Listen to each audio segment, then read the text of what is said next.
Two officers arrive on the scene of an ordinary disturbance call. A man is threatening his neighbors. However, in just a moment, the situation will escalate into something much worse. Does he have any knives? Any knives? No, Guns? they have guns. The suspect is armed. Hey, we're gonna block the main entrance right here. My neighbors threatened me, threatened to kill me, threatened to kill police. I have it on video. We have deployed a SWAT team en route to... Step out slow! Shot out. Move!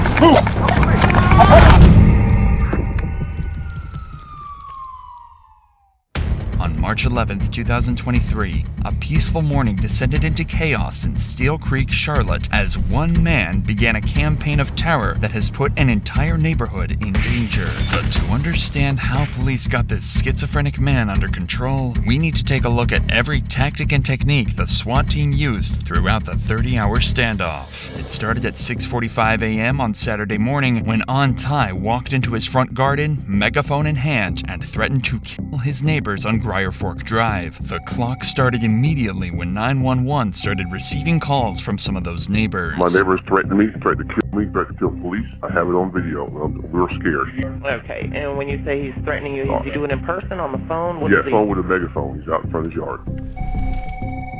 Charlotte 911. I need police. I need to file communicating threats report. I'm working with CMPD crisis response team, and our neighbor is threatening us currently. Community Policing Crisis Response Team helps mediate disputes between neighbors and can often settle arguments without having to call 911. They specialize in people who have behavioral problems or those with substance abuse, and they've been involved with Ty on no less than 13 other occasions after his threatening behavior towards his neighbors. Unfortunately, this situation is much too serious for the CMPD this time, and the police have to step in for what will be their 47th interaction with Ty. He's at the door on a megaphone yelling.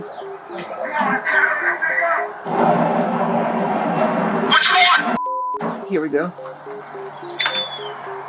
Good morning. How you doing? Ron has a warrant for his arrest. I don't know because I'm telling We you, have to take him. He has a warrant for his arrest. Does he have any knives? Any knives? no, Guns? they have guns. The gun have the six bullet. Yeah, Revolver. yeah, Where's He that has at? that? yeah. Well, we're going to try to get out of his range in case he shoots. He can't see us to shoot.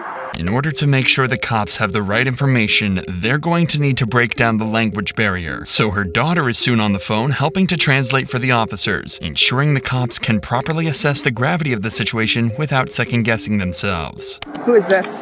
My daughter. Oh, hello? Hello. Hi. Hey, this is Officer Miller with Charlotte Police. We're just trying to clarify with the language barrier for your mom. But Ann has a order for his arrest to go to jail. She's advising that he has what we can best tell is a revolver, a gun. I just want to confirm that he does have that with your mom. If you can ask her if he does have a gun. Yes, of course. I'll answer that. All right, go ahead. So she says that he does have a revolver in his room. Does he have bullets in the revolver? Is it loaded? Yes, she said it's loaded. She was trying to explain another possible weapon, and I couldn't understand what she was saying. So can you ask her if he has any other weapons? She said that he has a baseball bat in the room. And what kind of dog does he have? There's two dogs in there, like a medium-sized dog, and the other one is like a small Maltese. Now the cops have a much better picture of what they're facing. They know that Ty has a gun and it's loaded. They suspect he has a dog in there with him, and although the mother claims it won't bite, these cops can't take any chances. Ty also has a warrant out for his arrest for communicating threats in another incident, making this a criminal barricade. The difference between a criminal barricade and a non-criminal barricade is simple. A non-criminal barricade usually means a suspect isn't wanted for a crime and is often a case of a suicidal suspect. A criminal barricade means the suspect is wanted for a crime, is a possible danger to others, and needs a drastically different approach. These cops don't have access to the resources this kind of response will need, and SWAT is called in to take over this standoff. SWAT has an arsenal of armored vehicles at their disposal, as well as riot shields, expert negotiators, and specific training to deal with this exact kind of situation. But just because SWAT has been called doesn't mean the negotiations stop there, as police continue to try and convince Ty to hand himself in while they wait for the team to arrive. Mr. Ty, it's the Charlotte-Mecklenburg Police Department. We're outside. Mr. Ty, I need you to come outside. We're not going anywhere. We need you to step outside with your hands up. Ty already has a warrant out for his arrest for communicating threats in another incident, and police know he's highly strung, potentially violent, and extremely unpredictable. If they're going to talk him out of the house, they're going to have to convince him there's no danger. It would help me understand this a lot better if we were talking face to face. Dude, are you gonna kill me? No, that I'm not. Are you gonna put me in handcuffs? Yes, I will have to put you in handcuffs. And then you're not gonna let me back into my house. You're gonna take me somewhere far away. Listen, you do have a warrant. Yes. For communicating threats, okay? That's why we're here. Yes, and I can change my identity.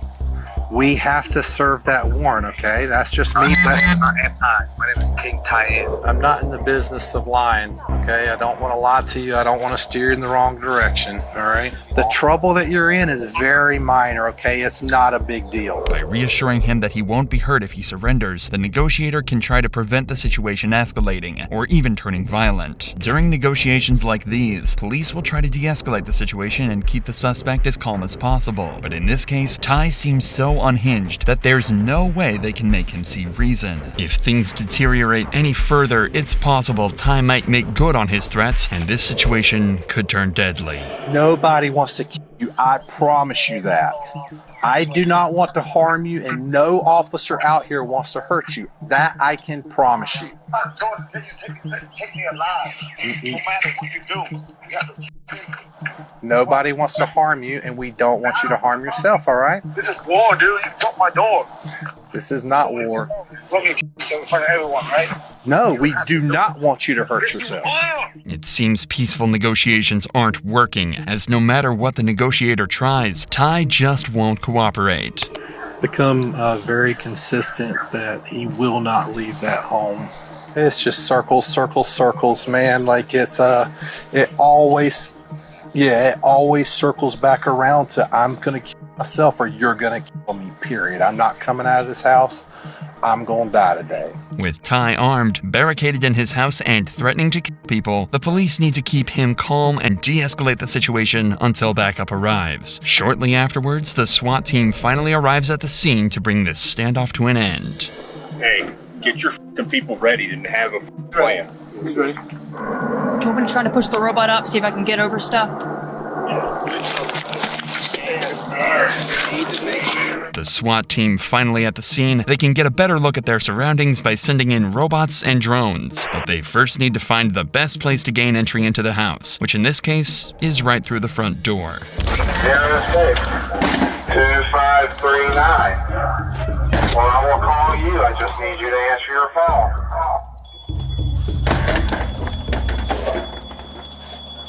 This is very important. Nobody is here to hurt you. We are only here to help. Your mother's worried about you. And we are here to make sure that you get the help you need. By breaching the door, the SWAT team is trying to see inside the house. If Ty isn't willing to negotiate, then SWAT may have to force their way inside and face Ty in his own home. But this just agitates Ty further, and he closes the door in defiance. Once again, SWAT has no idea what's waiting for them inside, so they decide to break down the door again, only this time, they intend to rip it right off its hinges. Although this has made it easier for SWAT to enter the house, the negotiator's job is about to get even harder, as breaching the door has only agitated Ty further, and this standoff is threatening to spiral out of control. I want to kill myself. I'm not gonna be here and be cut home by some goddess who I don't even give a about. Leave me alone. Let me control the voice. Literally, the voice is controlling me, man. You are stronger than that. Dude, I'm possessed. You control the voice. Listen, I have faith that you can control that voice, okay? Okay, then let me do it. No, I'm just gonna myself and get this voice out of my head and go to heaven. No, don't let that voice win. I have no control over my mind, dude. I'm telling y'all, I'm under mind control, possessed. You are stronger than that, okay? You can do it, and we can help you. This could be some kind of manic episode Ty is experiencing, as he's definitely not of sound mind, especially when he's talking about voices controlling him. He's angry that his mother's front door has been destroyed, and the cops know they've made him mad. Their priority is to try and de-escalate the situation, so they try and convince him they'll fix the door after he hands himself in. But Ty's reaction is not what the cops were hoping for. My door, man. I spent an hour telling you that was gonna happen. We can't live here no more. The door can easily be fixed. We are poor. It's only me and my mother. Who's gonna take care of your mother if you harm yourself? Don't leave me alone. I'm not letting you take me alive. I can give your mother a number to our risk management, and our risk management can help fix the door, okay? And we all know that. Myself, but you can be. No. That's why I'm acting like an idiot. Nobody's hurting. Nobody said you're acting like an idiot. Listen. Well, you act like an idiot. You broke in my door, so I'm myself. And I told you we were gonna do it. He hang up on you. We're now 5 hours into this standoff, and the house is completely surrounded. On the sidelines, police are trying to obtain an involuntary commitment order. These are issued to individuals who are experiencing mental health problems that impair their ability to reason. This would be the third time Ty has been issued with an involuntary commitment order. But despite how serious the situation is, they still can't enter the house without a search warrant. This is often a long process, but in this case, it only took a couple of hours after convincing a judge the warrant was absolutely necessary to help bring this standoff to an end. So now, 8 hours into this standoff, and with the search warrant in hand, SWAT started their meticulous operation to clear any obstacles from their path, a process they call tactical breaching. You murdered me to try to ruin my house. You have no legal right. Tactical breaching is more than just breaking down windows and doors, as it allows easy access to the house and allows police to see inside the house. But it's still not safe for the officers to enter the house, as Ty is still hiding and armed with a gun. There's only one way to see inside the house without putting lives at risk, by using the latest technology to their advantage, like drones and robots. Alright, well, we're sending a robot in up the steps if we can. Just can't get around all the junk. I'm in the living room, so I had to go through the garage. Okay, alright, sir. Well, hopefully he'll get the drone up. So this is what the living room looks like. Police robots have been around for decades, but are limited to low ground. With Ty hiding upstairs, police need to utilize one of the newer members of the team, the drone. First developed for military purposes, drones have become increasingly more popular with police departments all across America, just like here in Charlotte. I'm doing what I can to push my way through. Robots in the laundry room. A lot of junk though, trying to push the stuff out of the way.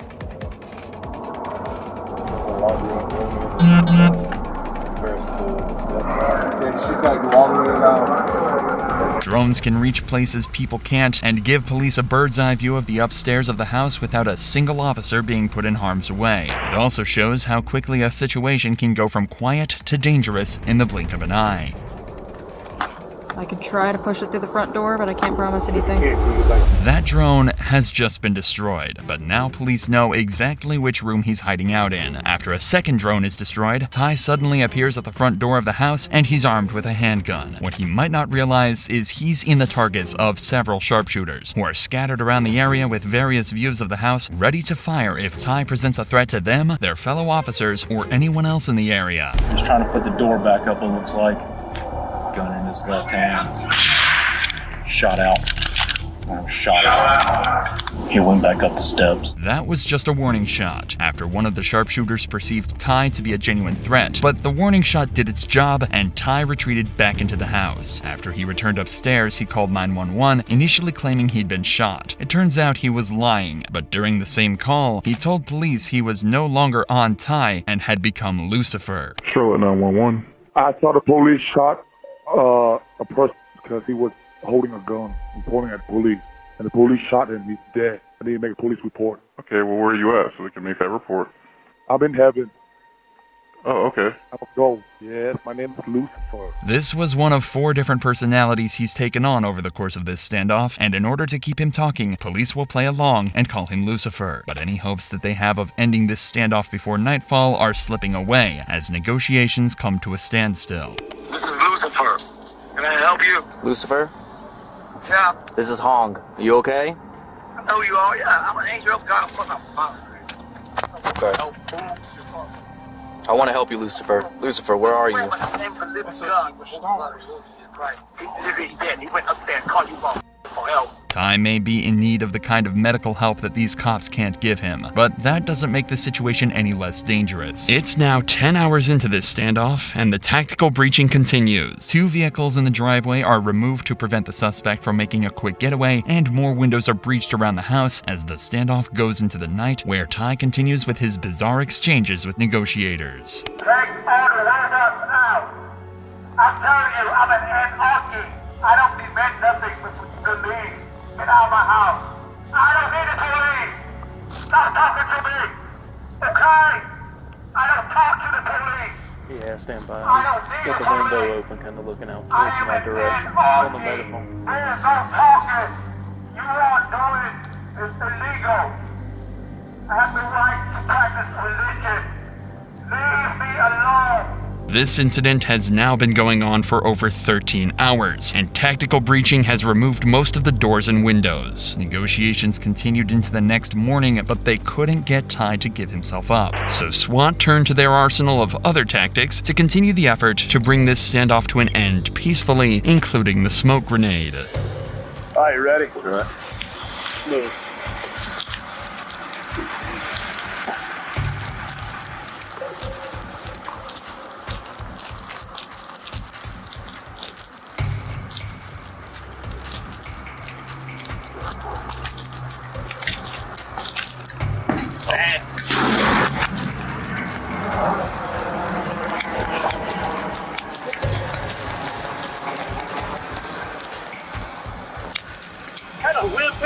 Was that? Smoke grenades can help create a visual barrier and disorient a suspect. The sudden, sharp sensory overload can lower the suspect's will to resist and encourage him to surrender peacefully. But the SWAT team isn't done yet and decides to enter the house to cut the power off. All right, good.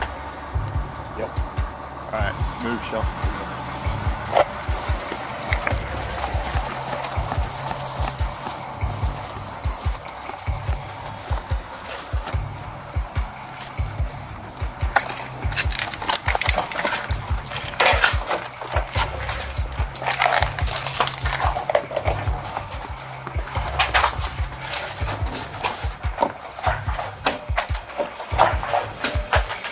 This tactic serves 2 purposes. Firstly, it solves some of the safety concerns, as electrical equipment and lights will be deactivated to prevent accidental fires or explosions, especially when the suspect has firearms. With the house now a complete wreck, a small fire could prove disastrous and engulf the whole house in minutes. Cutting the power also adds psychological pressure, as removing electrical equipment the suspect may be using could leave them feeling isolated and alone, especially during the night. But despite their best efforts, Ty refused to leave the house at all, and it was starting to look like this standoff might never end. But then, at 1:18 p.m., an hour after they cut the power, Ty was seen coming downstairs. This is the moment SWAT tried to bring this standoff to an end with the help of OC powder chemical munition, better known as tear gas. The effects of tear gas on the body include an unbearable burning sensation in your eyes, nose, and on your skin. This is exactly the kind of experience that was waiting for Ty if he went back upstairs, where they've just fired it. For the first time since this 30-hour standoff began, this prompted Ty to come out of the house and confront SWAT face to face. Police will always try to achieve a peaceful resolution in cases like these, but as they have been for the last 2 days, they'll be ready to shoot if Ty opens fire. I got you, I promise. You're good, come on. Yeah, stay on the phone. You can stay on the phone, come to us, come on. No, come on, you're good. Come on. Come on, sir, I got you, come on to me. Just be careful, you're good, come on. Yep, yeah, come on, you keep walking, you're good. Bring the dog with you. Come on. Oh, we're not, brother, come on. Yeah, your dog's good? Come on. Okay, yep. Hey, I'll take over verbal so you can make a call on the other side. Keep coming to us. We're not going to shoot you. You keep coming to us. You're doing good. Just, you're fine. Keep walking towards us. Keep your hands ready. You're good. You're good. We see your dog. We see your phone. You're good, Auntie. Keep walking towards us, brother. You're doing good. Can we move? He's facing away. Bang him and move. Yes. Move. Get on the ground. I'm coming. Don't shoot my dog. I'm coming. Don't shoot my dog, please. I'm coming. That's why I give you my bag. Don't shoot me. That's the handgun he'd been concealing in his clothing and could have been used at any moment. This is a perfect example of a SWAT team who did everything by the book and achieved their goal of a peaceful arrest. It may have taken 30 hours for this to end, but by choosing the right moment, they brought this neighborhood's ordeal to an end with only 1 bullet fired and 0 casualties.